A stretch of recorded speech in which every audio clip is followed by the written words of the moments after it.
Bon, je crois qu'on va faire vite là parce qu'on se fait bouffer par les moustiques. Donc le virage, de toute façon, il faut être vite aussi. Le truc, c'est bien se présenter extérieur, ouvrir toujours un virage, quoi. Quand il y a une courbe comme ça, il faut quand même essayer de se repositionner à l'extérieur. C'est d'ouvrir un peu pour avoir une trajectoire bien ronde, pas aller droit dans le virage, tourner carré, ça il faut vraiment éviter. Donc élargir déjà, penser à sa trajectoire et sa vitesse d'entrée. Donc une fois qu'on s'est bien placé à l'entrée du virage, à l'extérieur, ce qui est important, c'est la bonne position sur le vélo.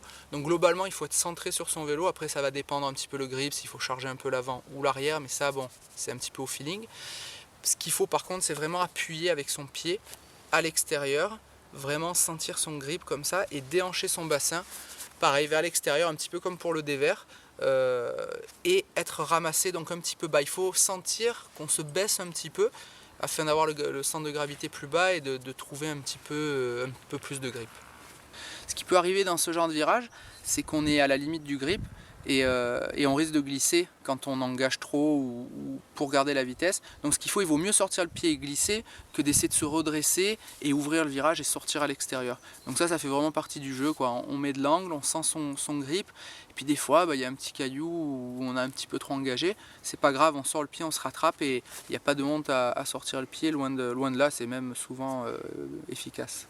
En sortie, on essaye d'élargir si on peut pour garder un peu plus de vitesse et puis enchaîner avec le coup de pédale. C'est vrai que plus on reprend son accélération tôt, mieux c'est.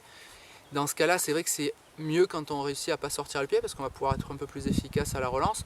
Bon, d'un autre côté, si on sort le pied, c'est pas grave, hein, on prend le temps de reclipser, c'est quand même bien, et après on met une vraie accélération et on se positionne pour le virage suivant.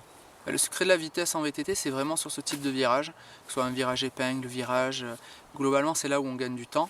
C'est pas franchement dans les lignes droites, c'est pas en relançant comme un malade tout le temps, mais c'est garder la vitesse dans les virages, sortir vite. C'est vrai que c'est vraiment un exercice délicat où il faut passer du temps et qu'il faut vraiment travailler le plus possible.